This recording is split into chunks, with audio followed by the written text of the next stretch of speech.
जिस समय वन चले, राम राज्य वहीं से प्रारंभ हो गया। किसी ने पूछा कैसे कैसे कह सकते हैं कि यहां से राम राज्य है? तो राम जी जब आगे बढ़े तो सबसे पहले श्रृंगवेरपुर में पहुंचे। श्रृंगवेरपुर में विश्राम की स्थिति में हुए तो पता चला निषाद राज गुह को कि प्रभु राम आए हैं। तो पूरे नगर में डुगडुगी पिटवा दी। अरे सुनो, हमारे बचपन के मित्र, हमारे बचपन के सखा प्रभु राम जी आए हैं। वैसे तो हमारे राम जी कुछ लेते नहीं हैं, लेकिन फिर भी हम जो उन्हें प्रेम से देंगे वो स्वीकार करेंगे, ग्रहण करेंगे।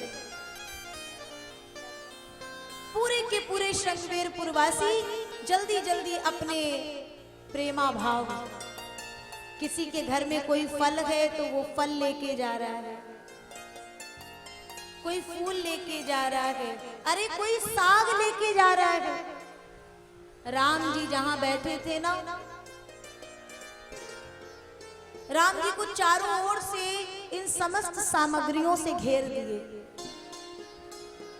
राम जी ने देखा तो मुस्कुराए और निषाद राज को तुरंत निषाद राज का हाथ पकड़े और बगल में आसन दे दिए। बैठो मित्र, आज बहुत दिनों बाद तुमसे भेंट हो रही है। आज वहीं से देवगण जय जयकार करने लगे। संतों से किसी ने पूछा, देवों ने जय जयकार क्यों की? बोले अरे सुनो, यही तो राम का स्वभाव है। जिन कोल विल निषाद इत्यादि को लोग कहते नहीं नहीं, हम इनके पास बैठेंगे नहीं, ये हमारी बराबरी के नहीं है। उनको भगवान राम ने मोहर लगा दी कि जिसे राम बराबर की गद्दी पर बैठा सकता है, उसके लिए हम भेदभाव करने वाले कौन होते हैं, ये राम बता रहे हैं सरकार।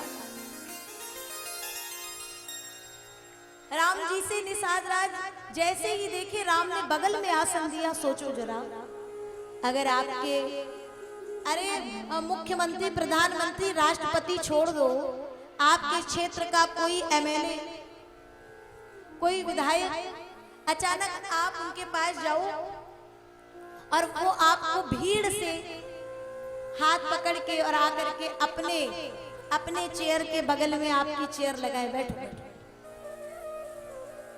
कैसा लगेगा? बहुत अच्छा लगेगा ना। तो विधायक जी ने, लोग तो भैया आजकल तो ट्रेंड बन गया है, विधायक जी भीड़ में है, कोई भी हो ऊंचे पद पर, वो अगर आ गए तो फलाने मंत्री जी के साथ में एक सुखद भेंट। अब वो बेचारे भीड़ से ऐसे निकल रहे कि जाने दो, और इन्होंने तब तक एक सेल्फी ले ली और तुरंत पोस्ट करी, सुखद भेंट।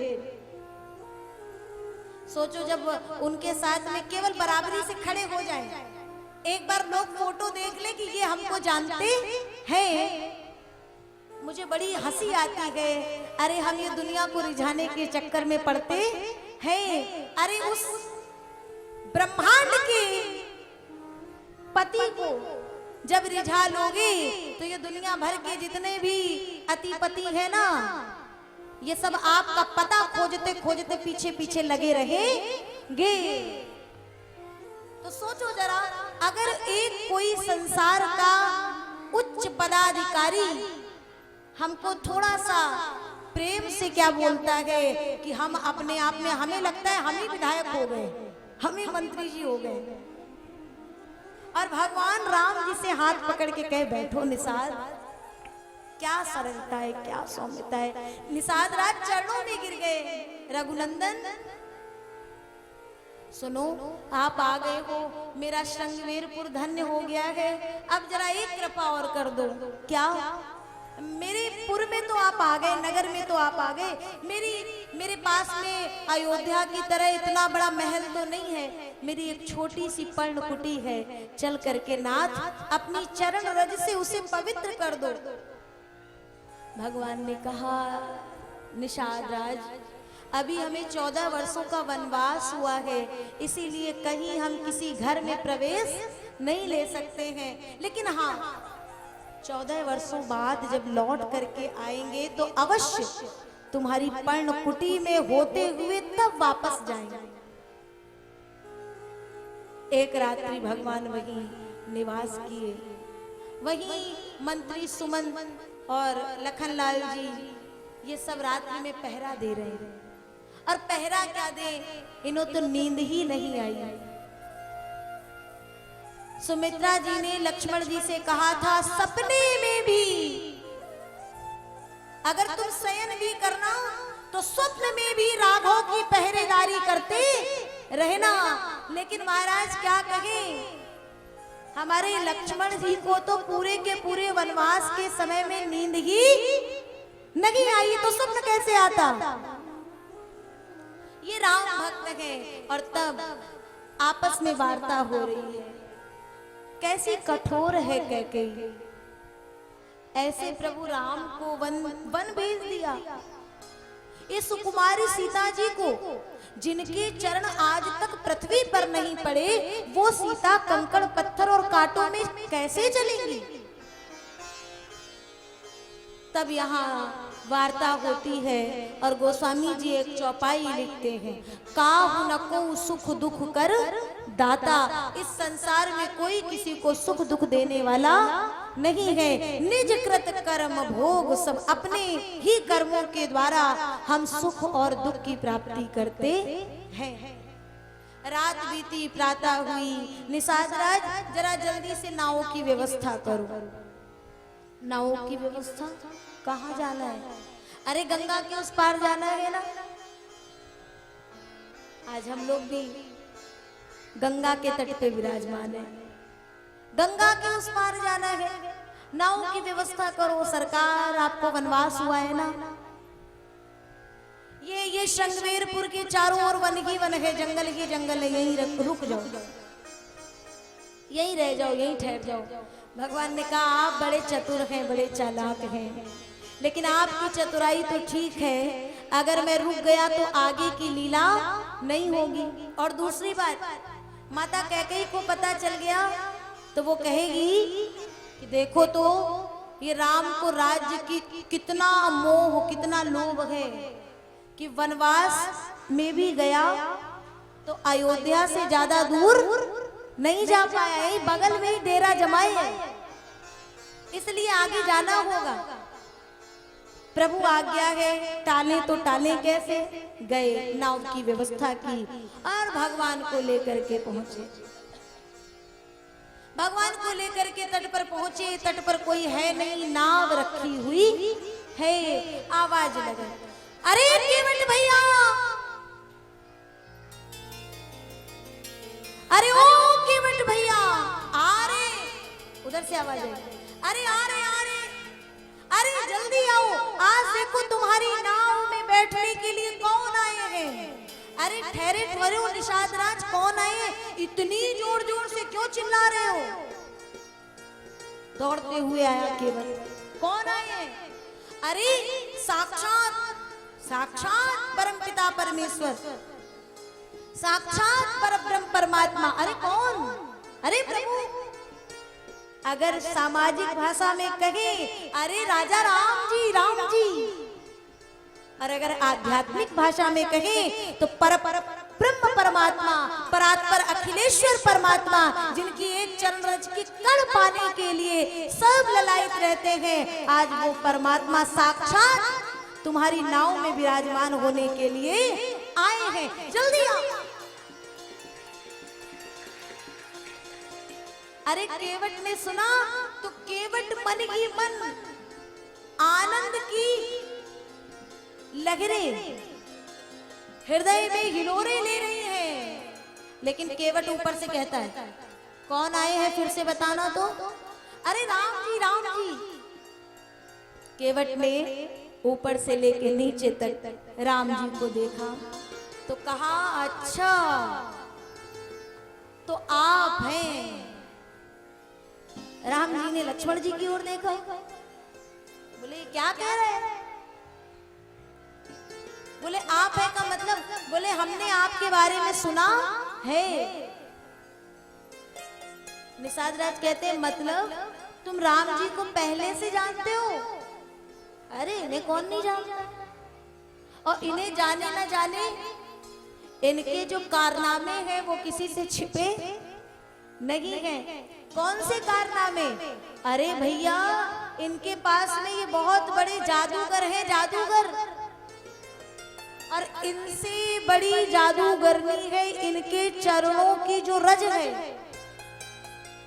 इसलिए सरकार क्षमा करें, आप आए, आपने बड़ी कृपा की, अहो भाग्य मेरे, आपने कृपा कर दी, लेकिन ये दास आप पर कृपा करने वाला नहीं है। सीधे कह दिया, मांगी नाव ना केवट आना, मांगी नाव ना केवट आना, मांगी नाव ना केवट आना, मांगी नाव ना केवट आना, कहा ही तुम्हार मरमो में जाना, कछु दूर निकल जा, कि हवा से दूर निकल जा, ई हवा से कछु दूर निकल जा, कि हवा से कछु दूर निकल जा, बाट कमर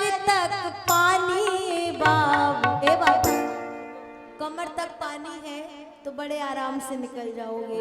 राम जी कहते हैं अच्छा उपाय बता रहे हो, हम निकल जाएंगे, जानकी जी का क्या होगा? बोले हम नहीं जानते, वो आप समझो।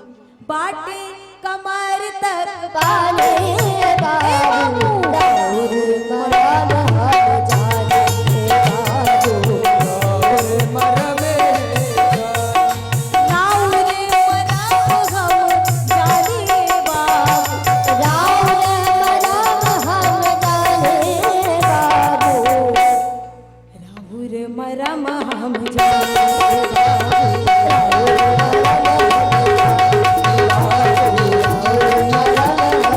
केवट बोलने रामचंद्र जी से, केवट बोलने हाथ जोड़े असबानी ए बाबू, राउर मरम हम जाने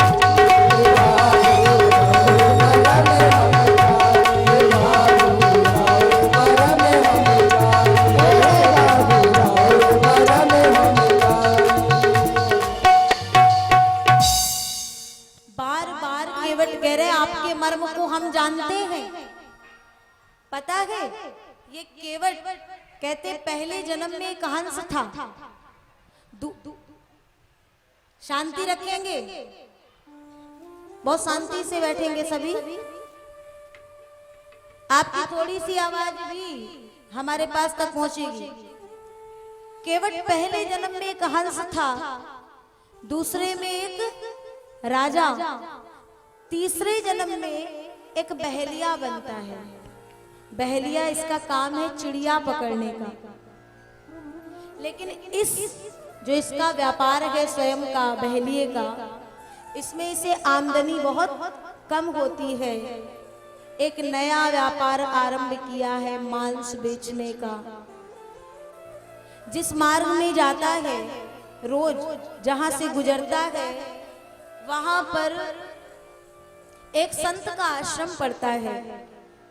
एक दिन उस संत ने इससे निवेदन किया कि भाई यहाँ हमारा आश्रम है, आश्रम में हमारे ठाकुर जी विराजमान हैं, तो कृपा करके आप इस मार्ग से ना जा करके कहीं और अन्यत्र मार्ग से चले जाएं।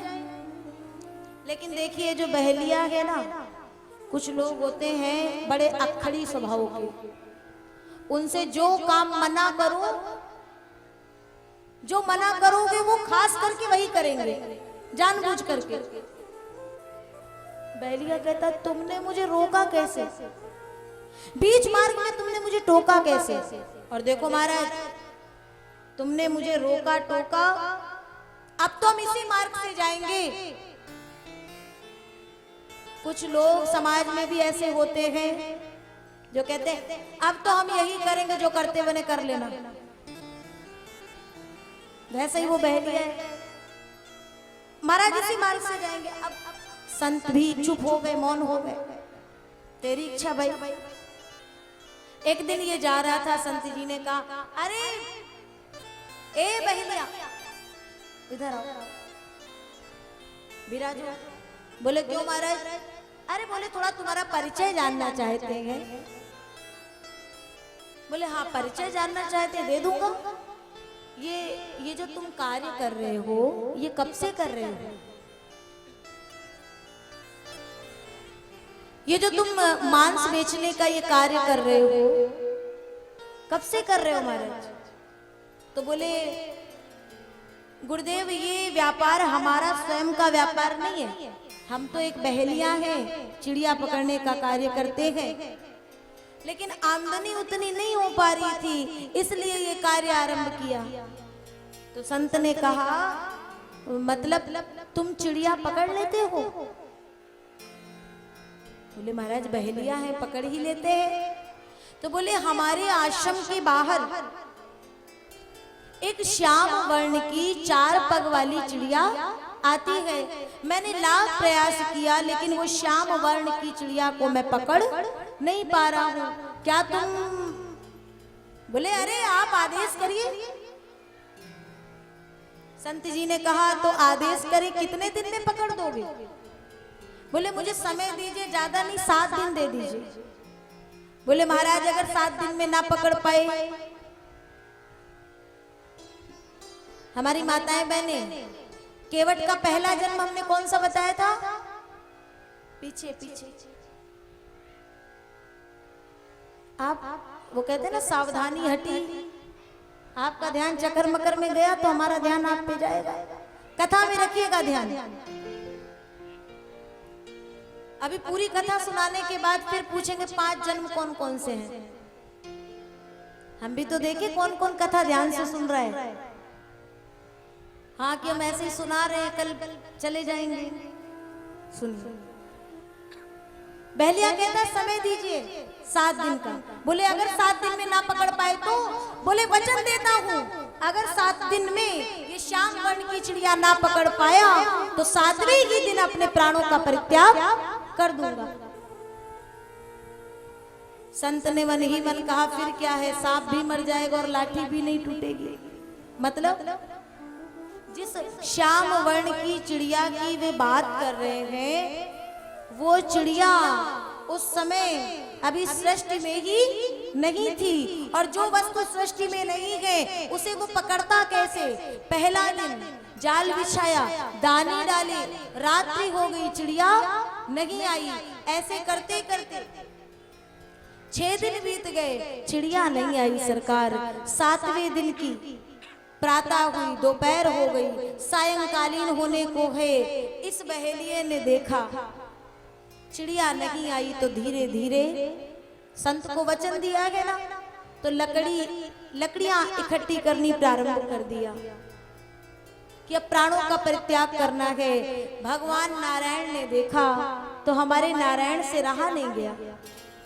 नारायण कहते हैं ये बहेलिया कुछ भी हो, इसका स्वभाव है नारियल की तरह।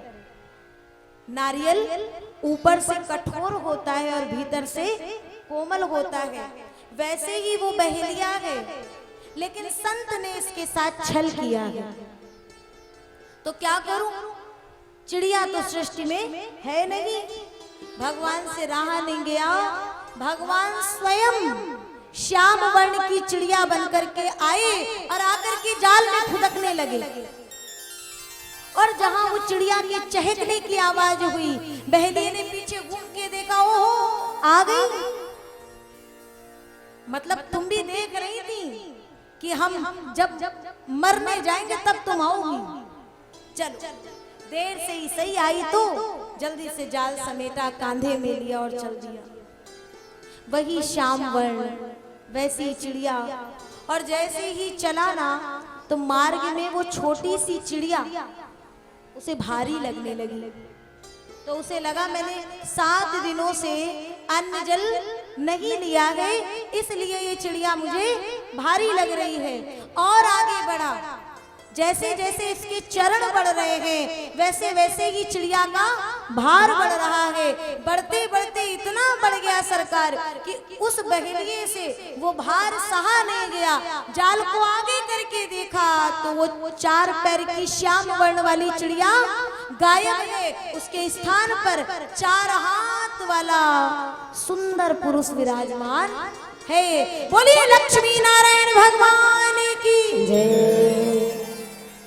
कहता है ए आप कौन?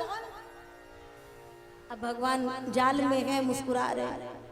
बोले मेरी चिड़िया कहाँ है? तुम मेरे जाल में आए तो आए कैसे? बोले कोई चिड़िया नहीं है, तुमने मुझको ही फंसाया था।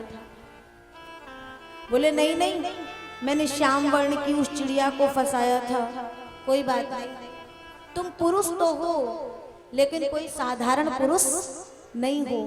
भाई साधारण मनुष्य 2 हाथ लेकर के विराजमान होता है साधारण रूप में, और आपके तो 4-4 हाथ, आप चतुर्भुज हैं। चलिए यही ले जाकर के उस संत को दिखा दूंगा।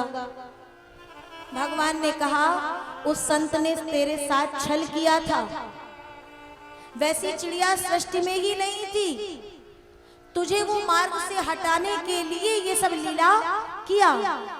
जब तू मृत्यु को लेने जा रहा था मुझसे देखा नहीं गया, इसलिए मैं स्वयं चिड़िया बन करके आ गया, और वो संत ने छल किया तेरे साथ, इसलिए एक सर्प के डसने से उसकी मृत्यु हो चुकी है। बहेलिए को विश्वास नहीं हुआ, जाकर के देखा ना आश्रम में तो बात सच थी, और जो ही देखा दौड़ करके आया, पहचान गया ये वही नारायण है। भगवान के चरण छूने के लिए जो ही बढ़ा, भगवान तुरंत पीछे हट गए। बहुत चतुर हो, बहुत चालाक हो, मुझे यहाँ चिड़िया के रूप में भी बुला लिया, खूब मन भाई खरी खोटी भी सुना ली, अब चरण रज भी माथे से लगाना चाहता है। सुन, मैं पिता हूँ, पिता तो पिता पिता ही रहेगा। आज नहीं, आज से तीसरे जन्म में तुझे मेरी चरण रज माथे लगाने को मिलेगी। भगवान अंतर ध्यान हुए।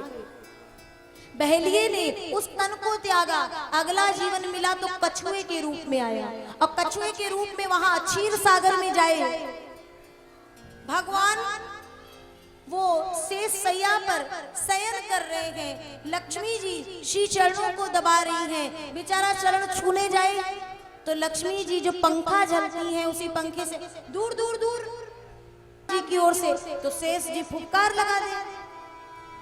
मतलब इस तन में भी इसको चरण रज नहीं मिली, तब इस तीसरे तन में आया है केवट के रूप में। इसीलिए तो डंके की चोट पे कहता है राउर मरम हम जाने।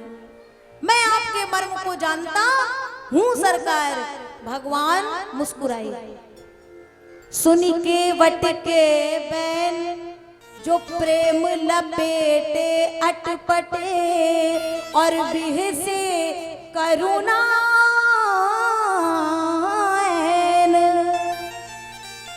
भगवान केवट के अटपटे प्रेम में लपेटे हुए वचनों को सुन करके आज पहली बार राघव सरकार खिलखिला करके हंसे। क्यों हंसे पता है? हर जगह भगवान मुस्कुराते हैं, क्योंकि कहीं गुरुजी साथ में है, कहीं पिताजी साथ में है, कहीं कोई बुजुर्ग साथ में है। राम मर्यादा पुरुषोत्तम है, ज्यादा खिलखिला करके हंसेंगे तो मर्यादा भंग होगी। आज जितने साथ में है सब राम जी से छोटे है, इसलिए राम जी भक्त के प्रेम को देख करके खिलखिला करके हंसे। इसलिए बेहसे करुणा ऐन चितई जानकी लखन तन। सीता जी की ओर देखते हैं और लक्ष्मण जी की ओर देखते हैं। दोनों ने पूछा क्या देख रहे हो प्रभु? बोले ये देख रहा हूं कि ये जो केवट ना कर रहा है ना, इसके जिम्मेदार आप दोनों हैं। बोले कैसे? बोले अगर मैं अभी की बात करूं तो मैंने आप लोगों को कहा था ना कि वनवास हमें हुआ है, आपको नहीं चलना है। आप दोनों बोले नहीं, हम तो जाएंगे, घर से ही ना कर दी मतलब बोहनी ही बिगाड़ दी। अब जब बोहनी ही ना से प्रारंभ हुई है तो हर जगह ना ना ना सुनने को मिल रहा है। दूसरी बात कहें तो सीता जी की ओर देखते हैं, बोले अब पंखा चलो पंखा। और लक्ष्मण जी मतलब शेष जी, लगाओ फुफकार। उस समय जब कछुए के रूप में आया था तो आपने जी भर करके पंखा झला और आपने जी भर करके फुफकार लगाई। अब तो ना तो आप फुफकार लगा सकते हैं ना आप पंखा झल सकती हैं, अब क्या करें? तो राम जी ने कह दिया, सोई कर जेही तब नाव न जाए। वही कर जिस प्रकार से तुम्हारी नाव ना जाए। जो कहोगे वो मैं कर दूंगा, लेकिन थोड़ा जल्दी करो ना, विलंब करने की आवश्यकता नहीं है। तो केवट कहता है तो मेरे मन में जो है करूं। हाँ तो कहता है प्रभु बस एक ही काम है, हमें डर आपसे तो है नहीं, आपके चरणों की रज से है।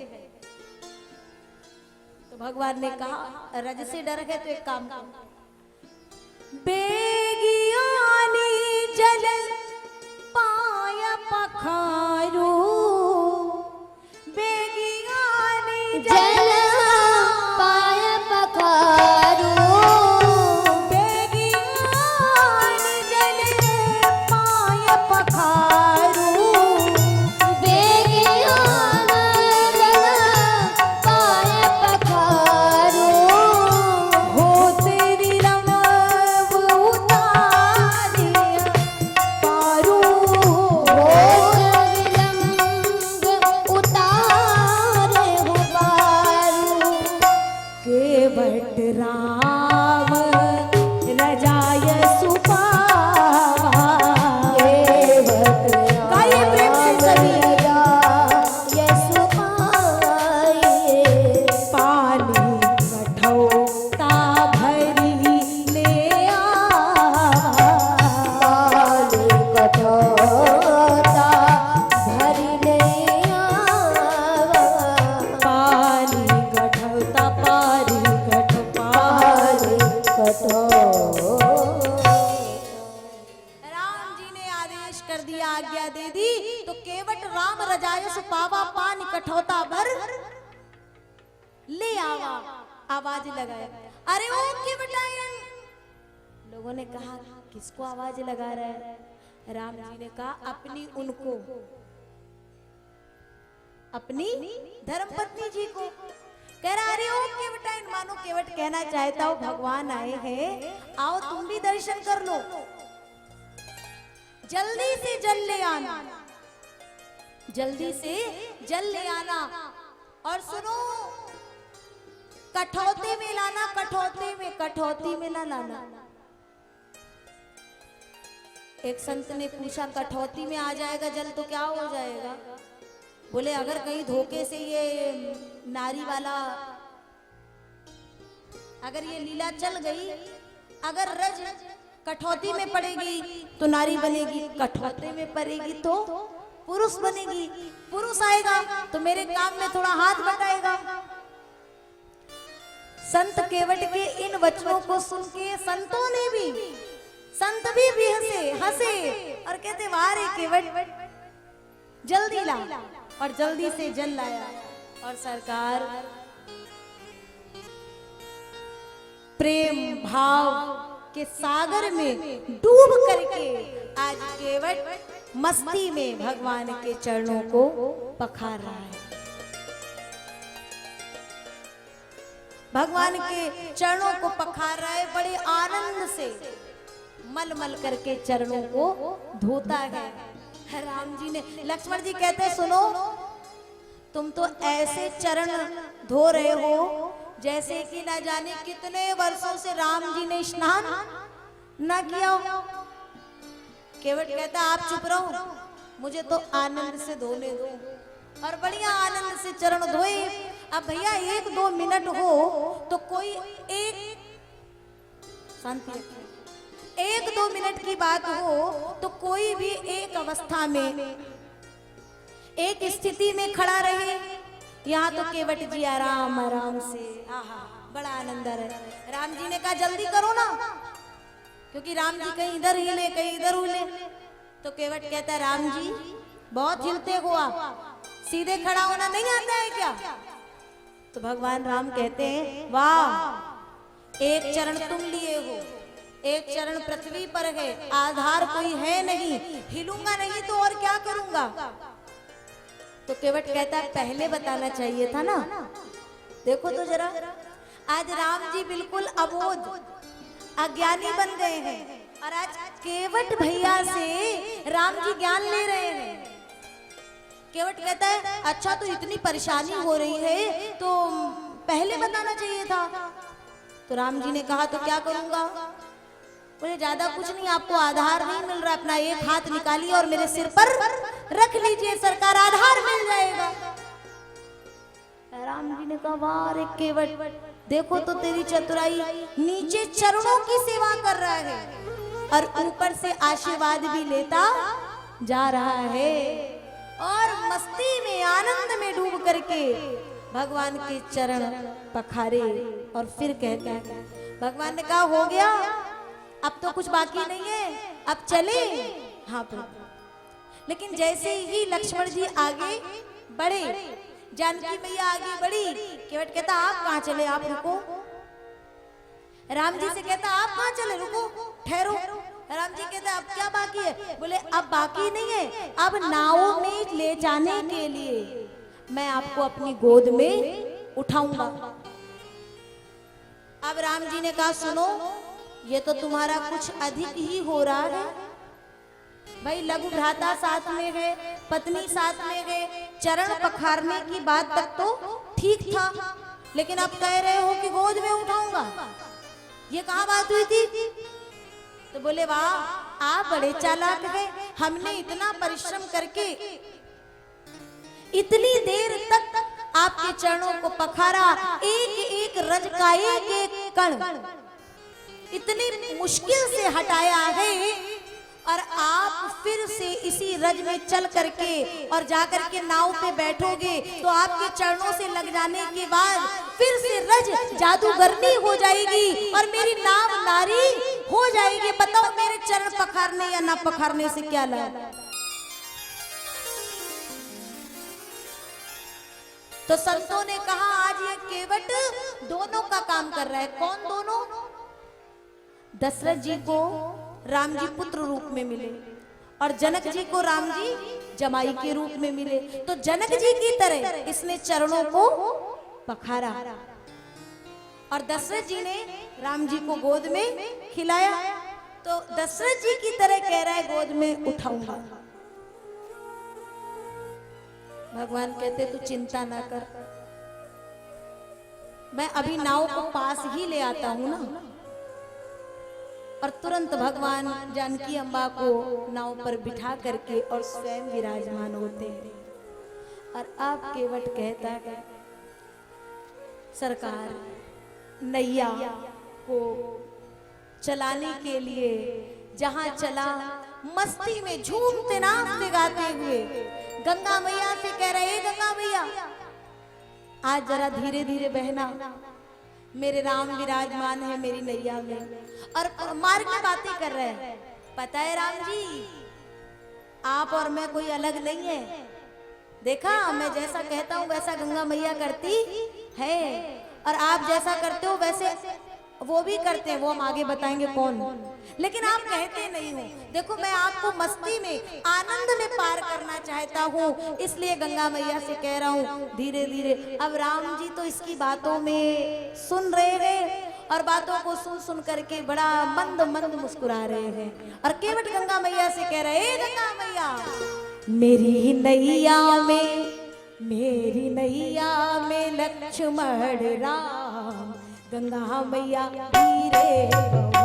मेरी नैया में लक्ष्मण राम, गंगा मैया धीरे बहो।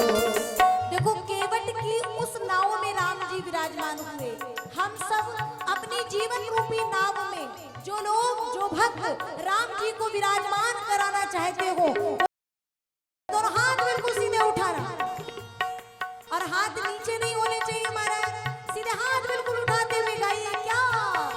सबकी नैया में, सबकी नैया में लक्ष्मण राम गंगा मैया धीरे बहो मेरी नैया में लक्ष्मण राम गंगा मैया धीरे बहो। बोलिए गंगा मैया की जय हो।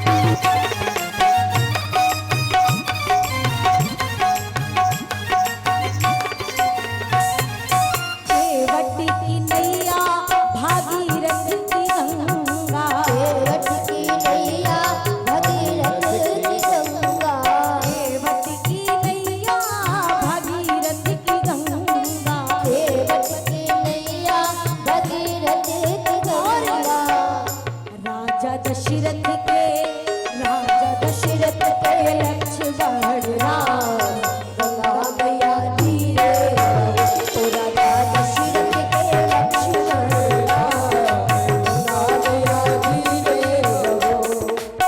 किसी ने कहा तो केवट भैया ये नैया और राम जी और गंगा मैया इन सबका काम क्या है, तो केवट बता रहे हैं पार करे नैया, पार करे नैया और पाप हरे गंगा, पार करे नैया और पाप हरे गंगा। और एक बात बताऊं, हमारे महादली चक के भक्त इनके भीतर तो पाप टिकता ही नहीं होता होगा, क्योंकि अगर पाप अगर हो भी जाता होगा तो आप लोग एक डुबकी लगा आते होंगे, बगल में ही है गंगा मैया। पार करे नैया और पाप हरे गंगा, पार करे नैया और पाप हरे गंगा भगतन हित, सब भगतन हित लक्ष्मण राम गंगा मैया धीरे बहो सब भक्तन हित लक्ष्मण राम गंगा मैया धीरे बहो। मेरी नैया में लक्ष्मण राम गंगा मैया धीरे बहो। मेरी नैया में लक्ष्मण राम गंगा मैया धीरे बहो। जय श्री राम।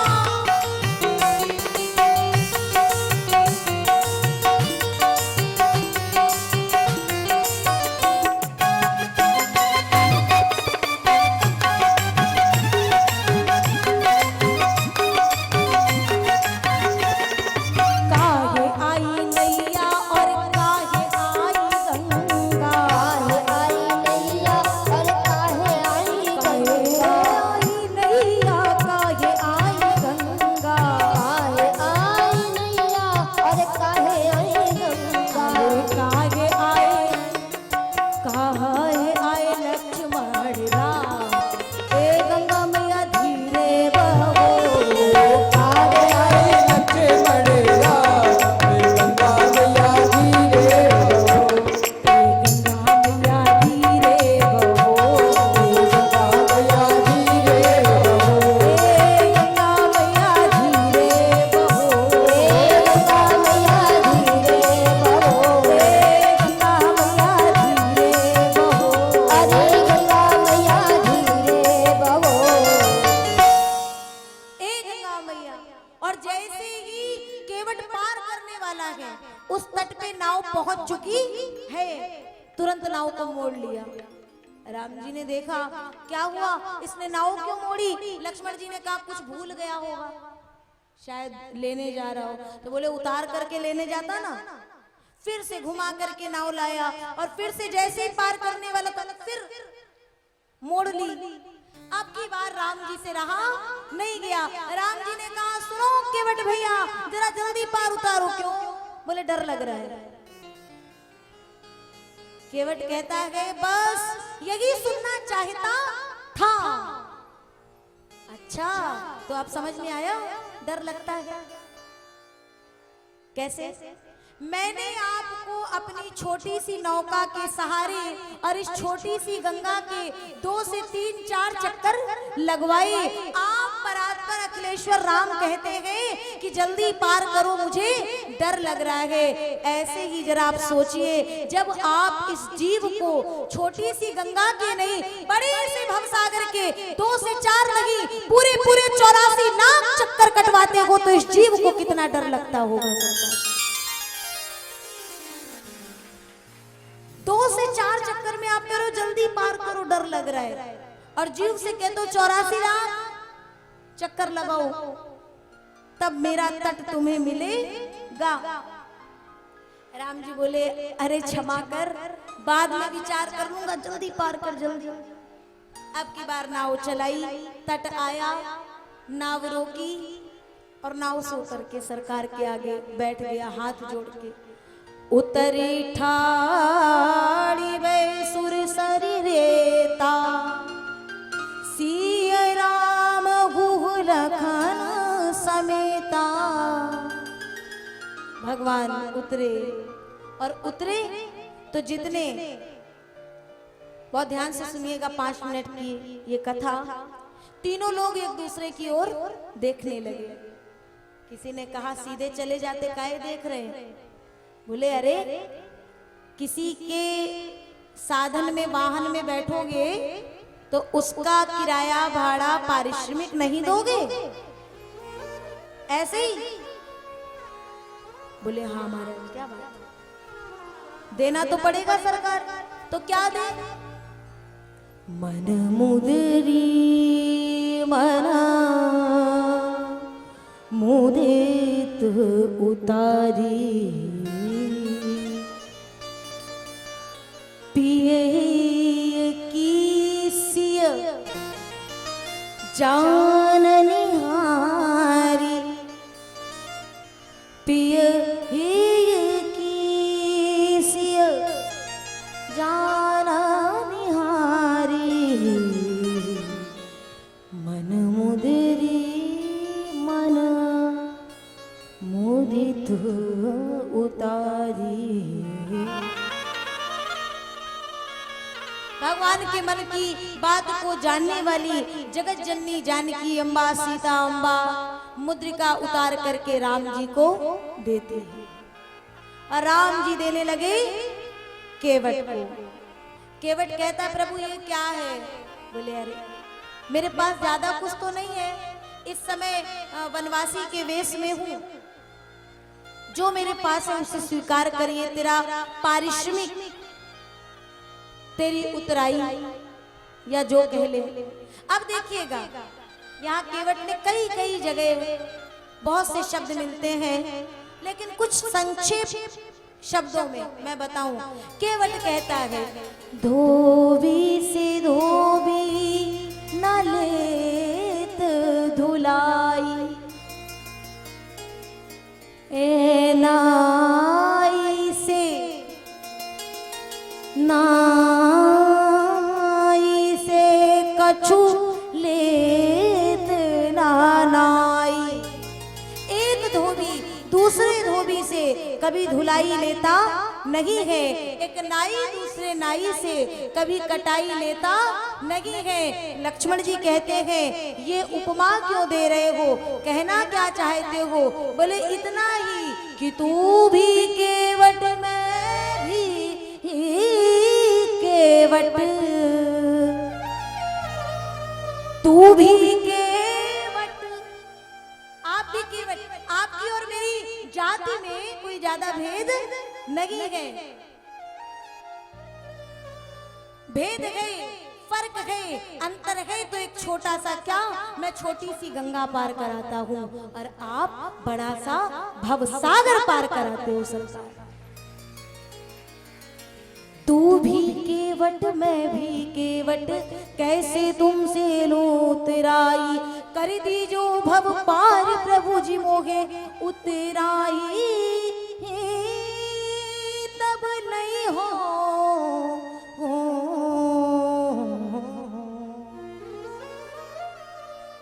कर दी जो।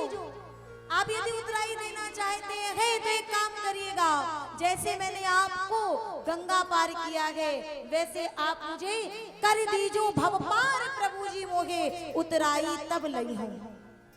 मैं ये उतराई नहीं, मुझे ये उतराई नहीं चाहिए।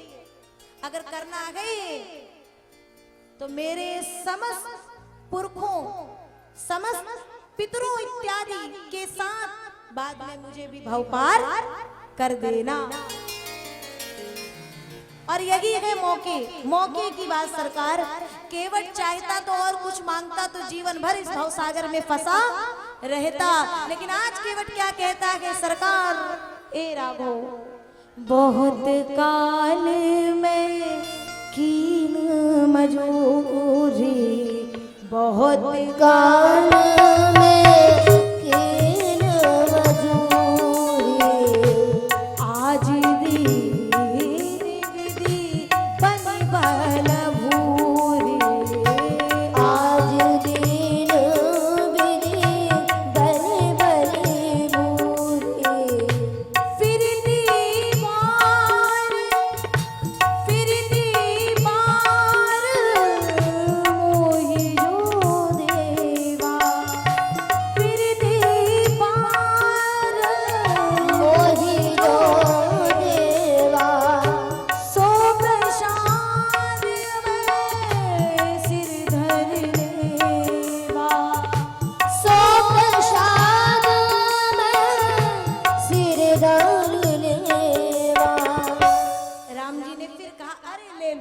लौटते समय और कुछ दे दूंगा, लेकिन कहते ना अब कछु नाथ ना चाहिए मोरे, अब कछु नाथ ना चाहिए मोरे, दीन दयाल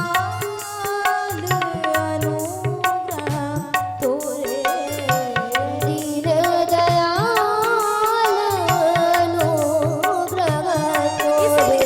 कभी कभी भगवान को भी, कभी कभी भगवान को भी भक्तों से काम पड़े। जाना था गंगा पार प्रभु के रथ की नाव चढ़े, चले जाना था गंगा पार प्रभु के रथ की नाव चढ़े, जाना था गंगा पार प्रभु के रथ की नाव चढ़े।